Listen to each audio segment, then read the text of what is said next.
Hemos venido teniendo una serie que se llama Como Jesús y espero que usted haya ido viendo cuáles son las características, las formas que Jesús tenía, que usted pueda estar completamente convencido que, primero que nada, mi papel como pastor es, yo he leído varias ocasiones donde dice la palabra del Señor en Efesios capítulo 4, que Dios mismo, Él mismo constituyó a unos pastores y maestros a fin de que edificaran el cuerpo de Cristo. Dice, a fin de perfeccionar a los santos para la obra del ministerio, para la edificación del cuerpo de Cristo, hasta que todos lleguemos a la unidad de la fe y del conocimiento del Hijo de Dios, a un varón perfecto, a la medida de la estatura de la plenitud de Cristo, para que ya no seamos niños fluctuantes. Es decir, para que todos seamos como Cristo. Ahora, antes de empezar vamos a orar y le voy a pedir que pueda orar conmigo por favor en este momento y vamos a recibir el mensaje. Padre bendito, Señor, lo amamos. Creemos que tú eres precioso, Señor, eres precioso por lo que has hecho por nosotros, por lo que haces y por lo que harás, pero no solo por lo que haces, eres más precioso por lo que eres, 3 veces santo, omnipotente, omnipresente, omnisciente, Señor, por todas tus cualidades que son únicas, que te hacen ser quien eres, el gran yo soy, el Dios todopoderoso. Señor, te damos gracias por este día, te pedimos que fortalezcas el corazón de don Carlos, de doña María, Señor, de sus hijos, de toda la familia, Señor, en un momento como este, que ellos están experimentando este dolor, esta dificultad, Señor, este luto más bien. Señor, te pedimos que tú estés con ellos y los fortalezcas, los llenes de paz, Señor. Y a nosotros que vamos a abrir ahorita la palabra, pues que nos hables y que nos conformes a la imagen de Jesucristo. Te lo pido, Señor, y te doy gracias en el nombre de Jesús. Amén y amén.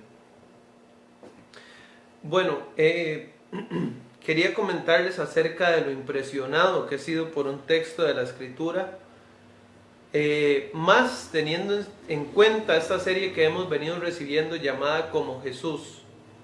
Por apego al tema que hemos venido recibiendo,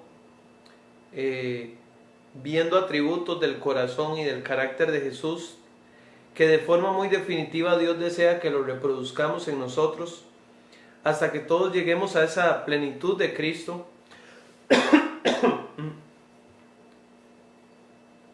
Algunas de esas excelencias morales son naturalmente repelidas por nuestra mente. Es decir, yo sé que cuando hablo de ser como Jesús, cuando hablamos de ser como Él, hay cosas, hay partes de su naturaleza. Por ejemplo, cuando hablamos de que Jesús le lavó los pies a los discípulos, eso es facilísimo escucharlo. Eso es facilísimo predicarlo. Eso es facilísimo para usted y para mí. Gracias.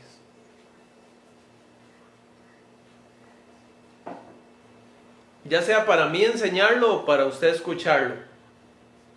Pero poder llevar esa enseñanza de lavar los pies a los discípulos, siendo Él el principal de todos, al 2020, al siglo XXI, a Costa Rica, a mi propia vida, a mi propia forma de actuar, ya hay, como decía mi mamá, son otros 100 pesos, ¿verdad? Entonces la idea no es que usted escuche cómo era Jesús o qué cosas hacía Jesús, sino que usted se comprometa a ponerlas en práctica en su propia vida, y no una vez, a que sean su estilo de vida, porque cuando Jesús hacía algo, no era que hacía algo bueno, es que eso era su estilo de vida. Entonces, estas excelencias morales son naturalmente repelidas por nuestra mente, sabiendo que requerirán de nuestra parte sacrificio, requerirán negación, autodisciplina o hasta sufrimiento, que de alguna forma será la coyuntura en la que nos centraremos el día de hoy.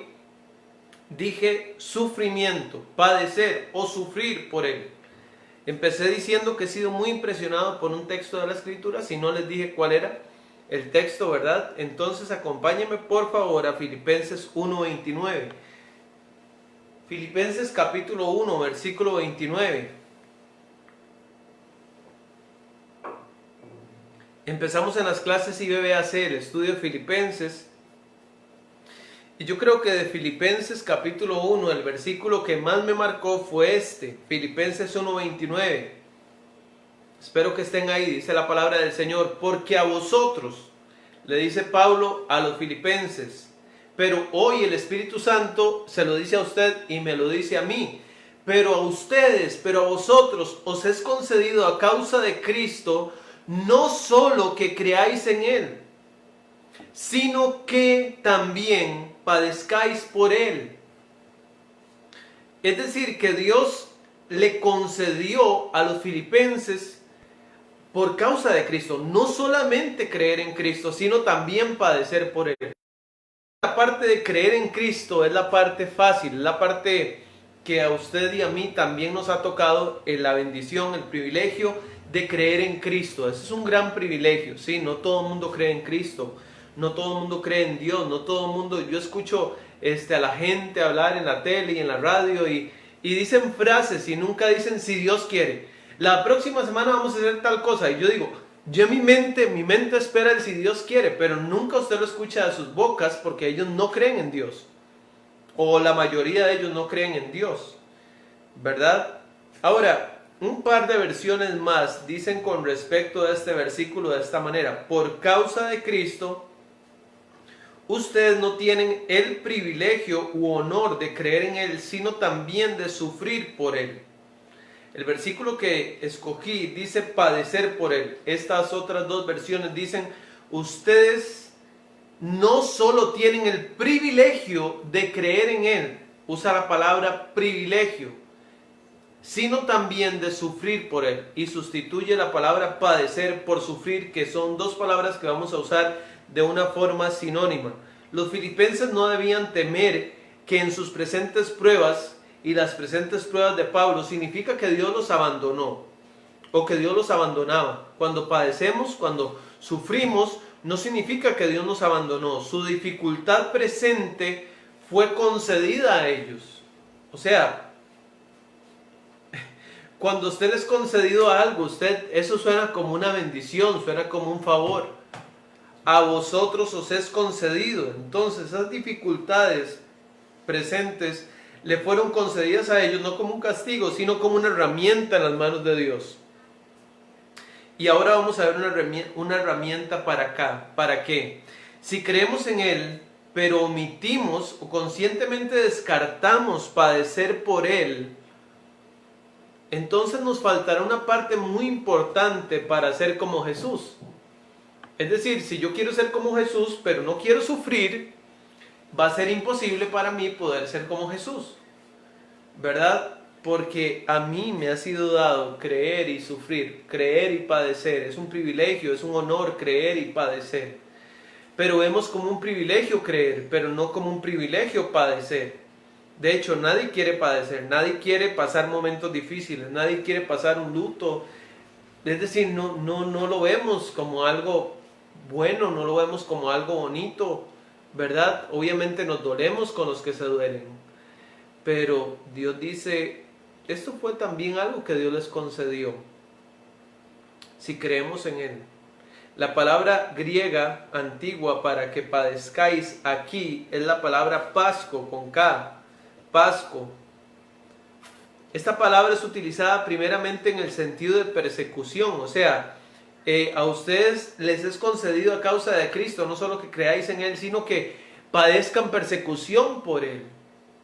Entonces, principalmente en el sentido de persecución, pero también es utilizada para un sufrimiento físico, el cual no está relacionado con la persecución. Entonces, veámoslo, enfoquémonos el padecimiento en estas dos aristas, digámoslo así.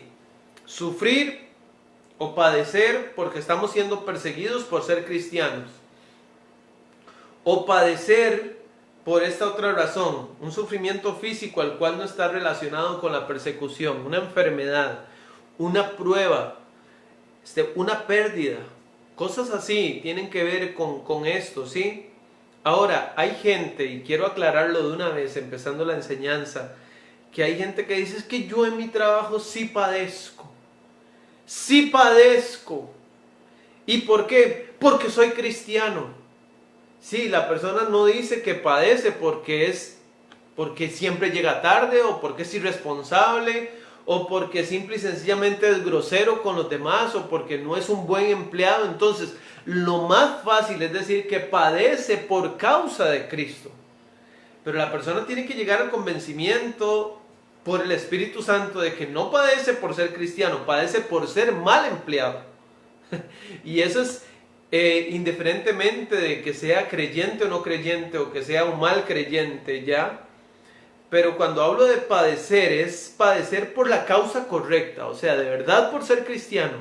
No porque usted es una persona irresponsable, o que es una persona que no cumple, o que no es leal a su jefe, o que no es, me doy a entender, estoy hablando de padecer por razones correctas. Por ejemplo, esta otra causa que es algo relacionado a un sufrimiento físico, dice Mateo 17:15, Señor, ten misericordia de mi hijo. Mateo 17:15 dice que es lunático y padece muchísimo, porque muchas veces cae en el fuego y muchas veces en el agua. Es decir, el muchacho padecía por causa de su enfermedad, y su papá padecía por la enfermedad de su hijo, porque obviamente es un ser amado, porque él quería que estuviera bien. Es un padecimiento casi igual el del muchacho al del padre. Dice también la palabra de Dios en 1 Corintios 12:26, de manera que si un miembro padece, todos los miembros se duelen con él. Entonces, Dios nos ha concedido a causa de Cristo no solo creer en Él, sino también padecer por Él. A veces vienen momentos así y padecemos como hijos de Dios. Ahora, yo esto lo puse antes de enterarme de que había fallecido la mamá de don Carlos, pero cuando un miembro se duele, todos los miembros deberían dolerse con él. Por lo menos en momentos así, hermanos, yo le aconsejo que usted haga lo que usted desearía que hicieran con usted.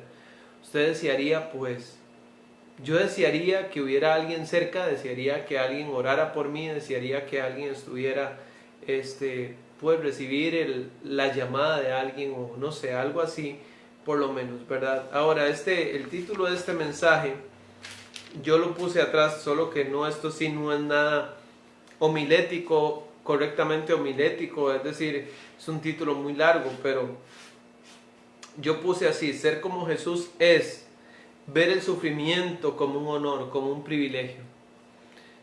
Ser como Jesús es ver el sufrimiento como un privilegio. Ahora vamos a volver ahí a Filipenses 1:27, que es dos versículos antes del que ya leímos, y dice la palabra: solamente que os comportéis como es digno del Evangelio, dice Pablo, para que, o sea que vaya a veros o que esté ausente, oiga de vosotros que estáis firmes en un mismo espíritu. Yo les pido, dice Pablo, como misionero, como pastor, como líder espiritual, yo les pido que, ya sea que vaya o que esté ausente, oiga de ustedes que están firmes, combatiendo unánimes por la fe del Evangelio. Versículo 28, y en nada intimidados por los que se oponen.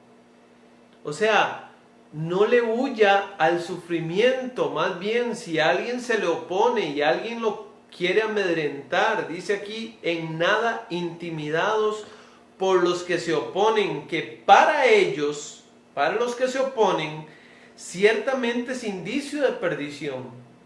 O sea, si una persona fuera creyente no se le va a oponer a usted porque va a pensar igual.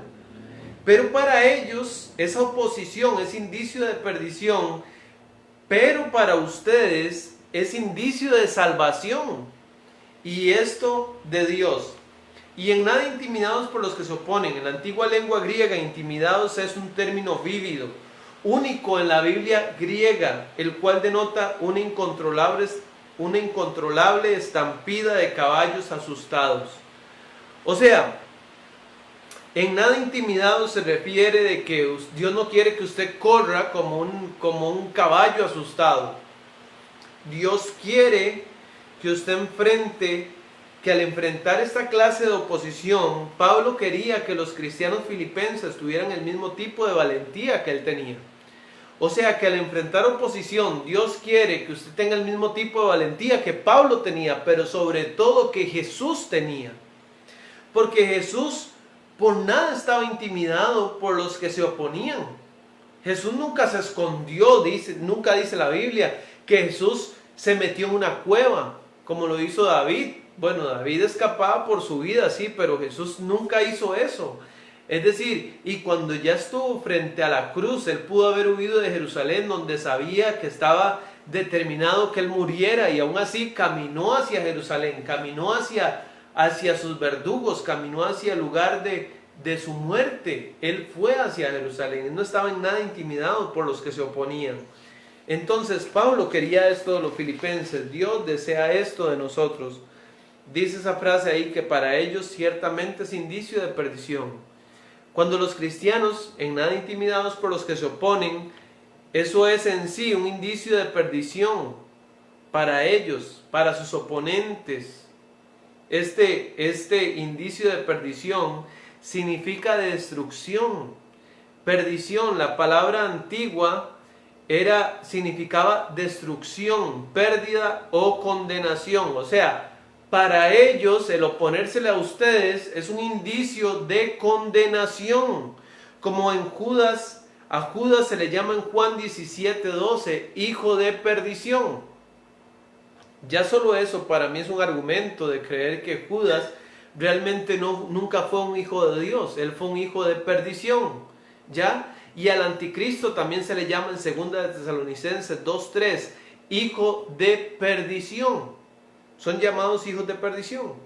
Cuando los cristianos se mantienen firmes en contra de la intimidación del mundo, de la carne y de Satanás, muestra a sus enemigos espirituales que la destrucción final es certera.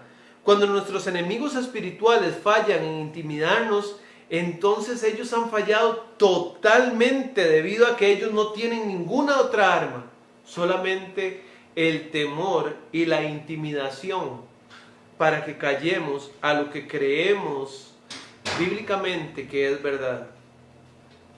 Cuando nosotros fallamos en ser en nada intimidados por los que se oponen, entonces lo que estamos haciendo es dándoles esperanza a los que se oponen, dándoles confianza a nuestros enemigos, digo enemigos entre comillas, enemigos espirituales, aun cuando es una esperanza falsa debido a que su destrucción aún está asegurada.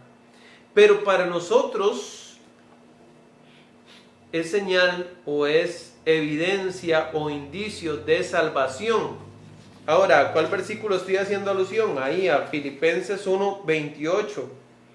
En nada intimidados por los que se oponen, que para ellos ciertamente es indicio de perdición, mas para vosotros de salvación. Es decir, a ver, voy a tratar de leer entre líneas. Si usted es de las personas que va contra cultura, que se opone y que no le da pena ni vergüenza oponerse, y que tal vez como resultado de esto usted tenga que sufrir, esto será un indicio en su vida de salvación. Porque hay cristianos que les gusta andar con una bolsa en la cabeza, que si le dicen que no se debe abortar, entonces se derriten por lo que dicen los impíos. O que si ponen versículos en el Facebook, entonces la gente ya le va a decir que es un pandereta, que es aquí, que es allá. Entonces no quieren sufrir nada. Ellos quieren andar con una bolsa en la cabeza y decir sí que son cristianos, pero se avergüenzan de Dios, se avergüenzan del Evangelio. Les da pena, y la razón de avergonzarse y de no profesar su creencia en Cristo y su amor por Cristo es su renuencia a sufrir, a padecer. Porque al yo decir que soy de Cristo y que la gente lo sepa, entonces van a padecer. Pero para nosotros esto es indicio de salvación. Cuando los cristianos no están nada intimidados por los que se oponen, eso es también la evidencia de su propia salvación. En el Señor nos podemos sorprender a nosotros mismos con nuestra valentía. O sea, cuando uno ve la vida de Pablo, cuando uno ve la vida de Jacobo, cuando uno ve la vida de Jesús, de Pedro, o sea, no era una valentía propia, era una gracia prestada para poder soportar cuando vinieran los sufrimientos. Y hermanos, yo no sé, es decir, esto no lo tenía aquí anotado, pero póngale un número a su valentía. Solamente usted puede saber qué tan valiente es en Cristo Jesús, qué tan renuente es a sufrir por Cristo. ¿Ya? Y si usted dice, bueno, si tuviera que ir a la muerte por Cristo, yo le voy a pedir a Dios valor para ir hasta la muerte por Cristo. ¿Verdad? Del 1 al 10, póngale una calificación. Porque a vosotros, dice el versículo 29, os es concedido a causa de Cristo, no solo que creáis en Él, sino que también padezcáis por Él. Filipenses 1:30, teniendo el mismo conflicto que habéis visto en mí, y ahora oís que hay en mí. O sea, ustedes deberían tener el mismo conflicto que Pablo tuvo, y los filipenses debían tenerlo. Conflicto es la palabra griega de agón, como cuando uno dice agonía, quítele la I y la A finales, esa es la palabra, agón, el cual describe el lugar en donde los concursos atléticos se llevan a cabo. Y después se refirió al concurso en sí mismo. Nosotros tomamos nuestras palabras de agonía y agonizar de esta antigua palabra griega conflicto. Entonces Pablo dice, ustedes también deberían tener esta misma agonía, este mismo conflicto, este mismo sentido de lucha, de sufrimiento. Si los filipenses tenían el tipo de conflicto que Pablo tenía, ellos también podían tener el tipo de gozo que Pablo tenía en medio del conflicto. Por eso cuando empezamos la carta de Filipenses dijimos que era también conocida como la carta del gozo o del regocijo. Y Pablo estaba encarcelado, Pablo estaba padeciendo por Cristo, Pablo estaba sufriendo por Cristo. Y aún así estaba lleno de gozo. Si usted puede tener los mismos conflictos que Pablo, o si llegara a tenerlos, quiero decirle, por lo que dice la palabra, que puede llegar a tener el mismo gozo de Pablo. Yo estaba leyendo Hechos en estos días, Hechos el capítulo 6.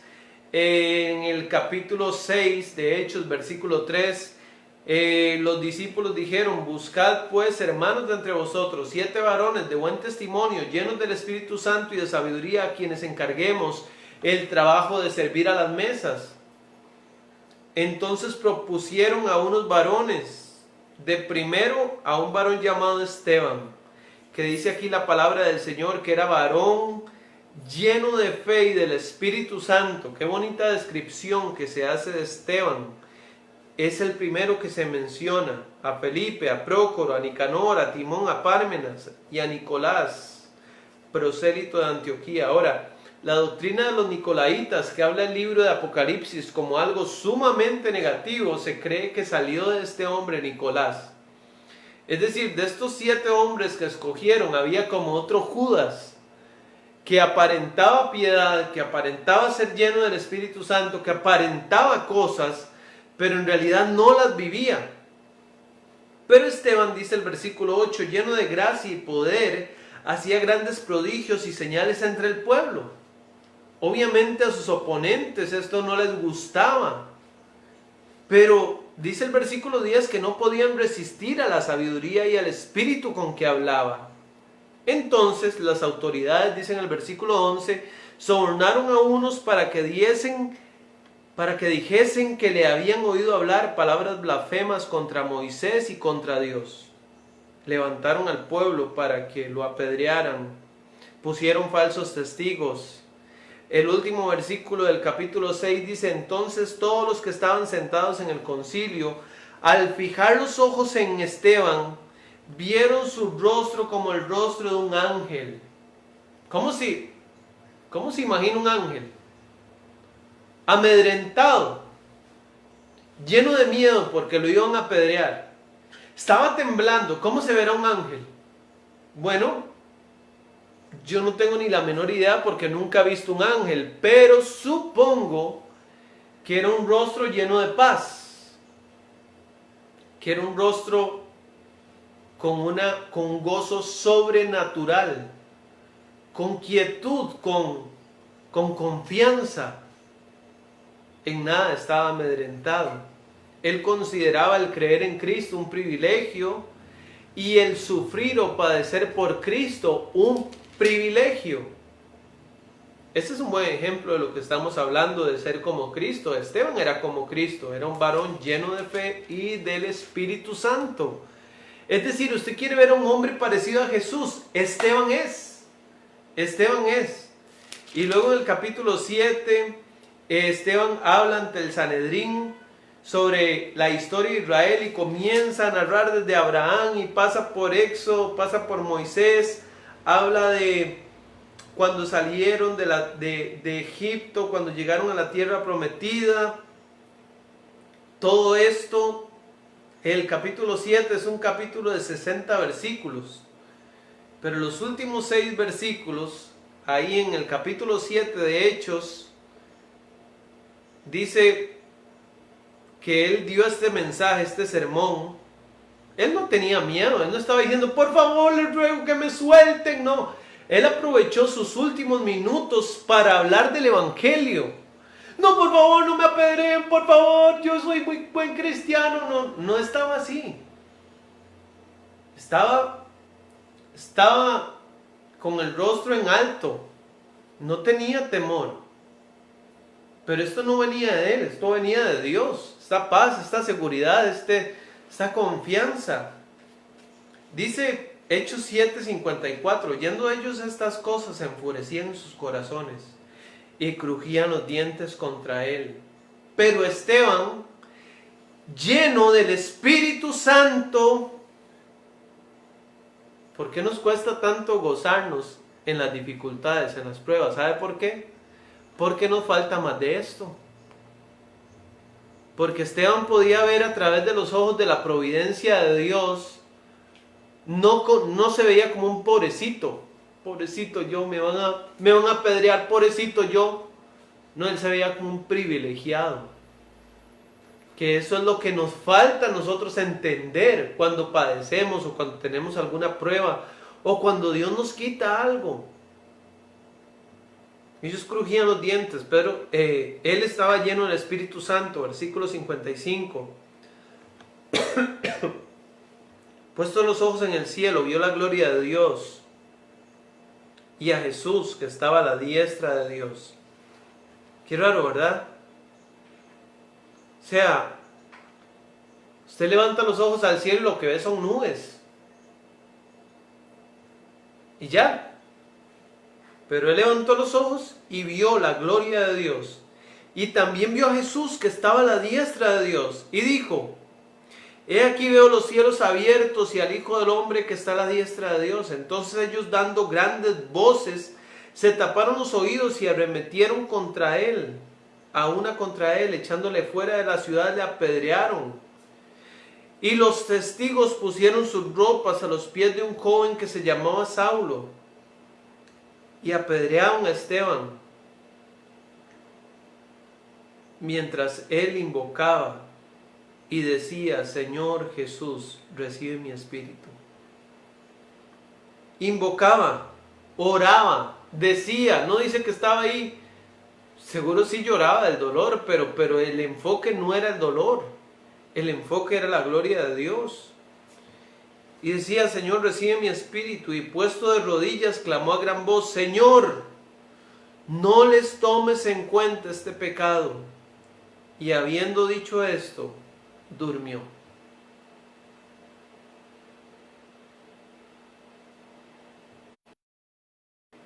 No hemos padecido a ese nivel, no hemos padecido hasta la sangre, dijo el apóstol, la persona que escribió el libro de Hebreos. No hemos padecido hasta la sangre. Pero si tuviéramos que hacerlo como Esteban, usted y yo deberíamos recordar que a nosotros nos es concedido por causa de Cristo, no solamente creer en Él, sino también padecer por Él si queremos ser como Cristo. Si yo quiero ser como Cristo y nada más quiero creer en Él, me falta mucho. También debo padecer por Él. El sufrimiento es siempre supervisado diligentemente por nuestro sabio Dios.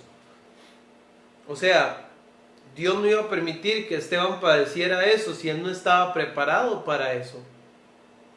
Pero si sufrió hasta la muerte, es porque Esteban sabía que su fe en Cristo lo podía llevar a la muerte y le había dicho a Dios: Dios, si un día yo tengo que morir por usted, Dios, si usted me da ese privilegio, hágalo, yo estoy dispuesto. O sea, Dios no hubiera permitido que Esteban hubiera pasado eso si Esteban no hubiera estado dispuesto. La Biblia dice en 1 Corintios 10:13: no os ha sobrevenido ninguna tentación que no sea humana, pero fiel es Dios que no os dejará ser tentados más de lo que podéis resistir. Ser tentados o ser probados más de lo que podamos resistir, sino que dará también juntamente con la tentación la salida, para que podáis soportar. También hay otro versículo muy claro en cuanto a esto, dice Colosenses 1:24, también escrito por Pablo, Colosenses 1:24: ahora me gozo en lo que padezco por vosotros. Oiga esa frase, o sea, ¿quién agarra un diario y comienza ahí a escribir: hermanos amados de la IBBAC, aquí estoy encarcelado en Roma, pero ¿saben qué, hermanos? Me gozo en lo que padezco. Y usted dice: ¿quién está escribiendo eso? Tiene que ser alguien lleno del Espíritu Santo. Me gozo en lo que padezco por vosotros y cumplo en mi carne lo que falta de las aflicciones de Cristo por su cuerpo, que es la iglesia.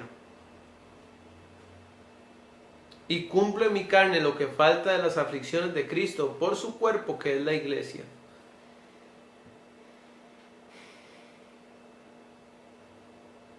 En realidad, el gozo es la idea que predomina en este versículo.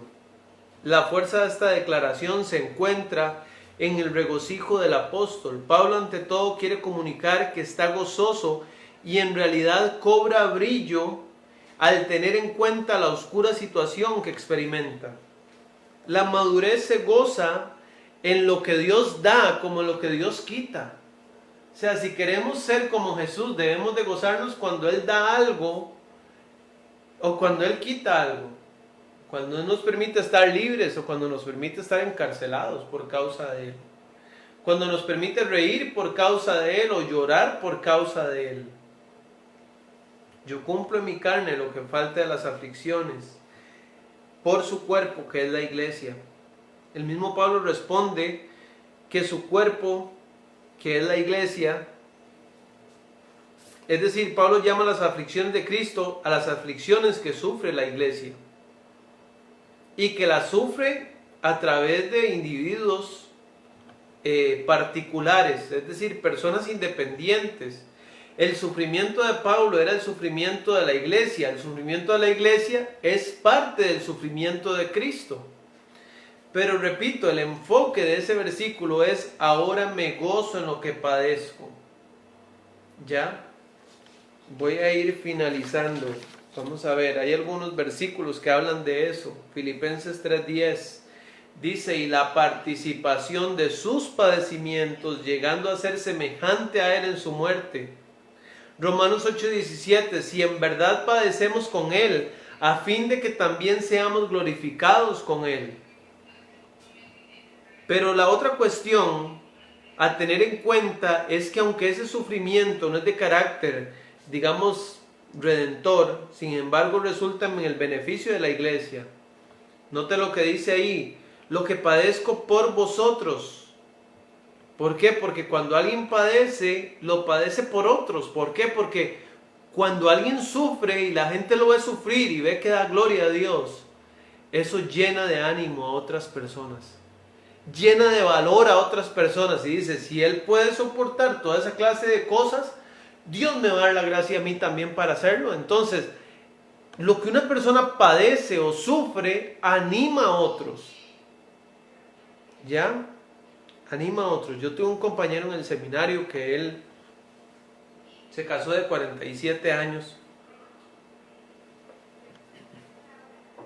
Su esposa era más joven que él, ella quedó embarazada en la noche de bodas.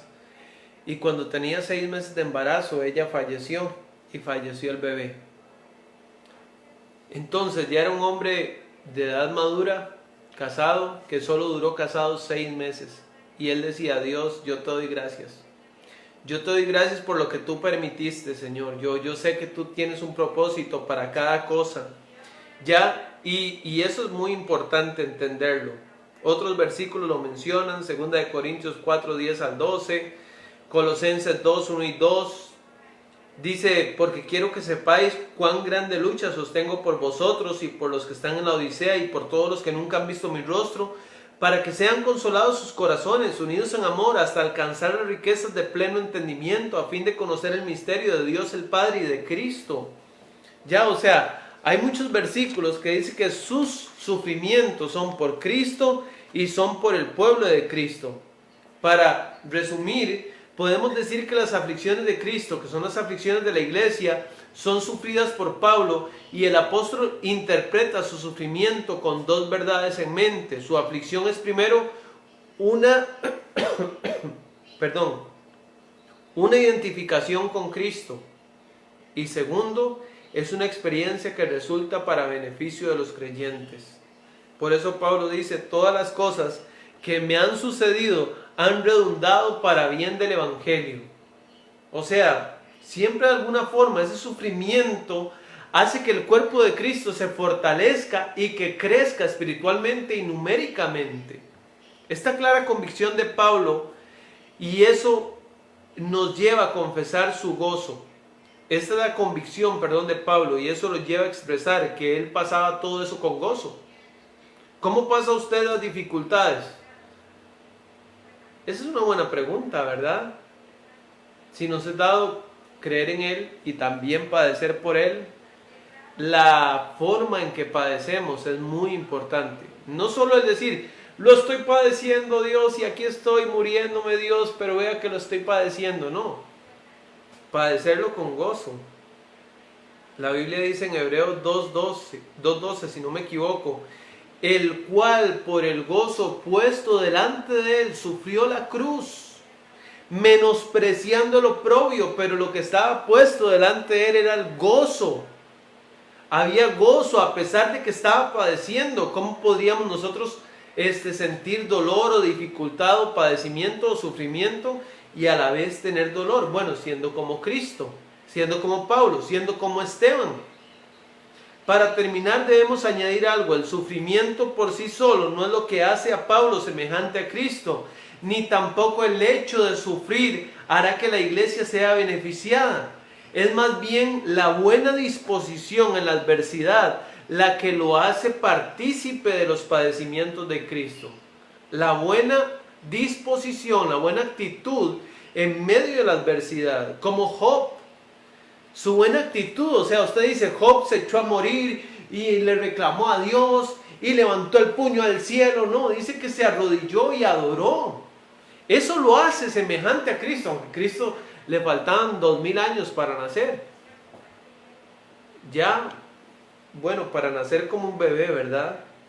Pero es esa buena disposición la que lo hace partícipe, y la buena actitud en la aflicción la que puede ser de edificación para los creyentes. Estoy seguro que son muchas las lecciones y aplicaciones que podemos obtener de esta realidad. Pero toda la iglesia debería tener este versículo en mente, que a nosotros nos es dado no solamente creer en Cristo, sino también padecer por Él. Cuando padecemos debemos recordar que nuestro sufrimiento nos hace más como nuestro Salvador. Nuestra identificación con Cristo se profundiza con la aflicción. Participar de sus aflicciones nos hace semejantes a nuestro Salvador. Cuando padecemos con una buena actitud, debemos tener presentes que otros pueden ser motivados, animados e inspirados. Nuestro sufrimiento puede servir de edificación para la iglesia. Y como Pablo, podemos gozarnos en lo que padecemos por el cuerpo. Ahora, hermanos, yo creo que usted puede, digámoslo así, decir: bueno, no sé, me temo que algunos desde el principio de la enseñanza bloquearon la mente. No O sea, espero que nadie haya hecho eso. Simplemente poder recordar lo que la palabra del Señor dice, y ojalá, a veces es mejor un poquito bien entendido que mucho sin entender. Pero que así como a mí me impresionó ese versículo, usted le impresione, porque a vosotros os es concedido a causa de Cristo, no solo que creáis en Él, sino también que padezcáis por Él. Entonces, hermanos, para finalizar, ser como Jesús es ver el sufrimiento como un honor y como un privilegio. Es atravesar el sufrimiento con una actitud correcta. Esto nos va a ayudar a identificarnos con las aflicciones de Cristo y a edificar el cuerpo de Cristo. Y si usted quiere ser como Cristo, pero no quiere sufrir, no, eso será prácticamente imposible. La Biblia dice, ningún discípulo es mayor que su Señor. Y si a nuestro Señor se lo opusieron, mucha gente no lo quiso, mucha gente, Él padeció por causa de la verdad, bueno, también nosotros padeceremos. Pero debemos estar en la actitud correcta. Es más, yo le aconsejo que usted ore y dígale: Dios, si usted quiere que yo padezca también por ser cristiano, permítame padecerlo, ¿sí? Espero que esta enseñanza haya sido de bendición para su vida. Hermanos, que usted tome decisiones con base en esto. Me despido con esta esperanza y les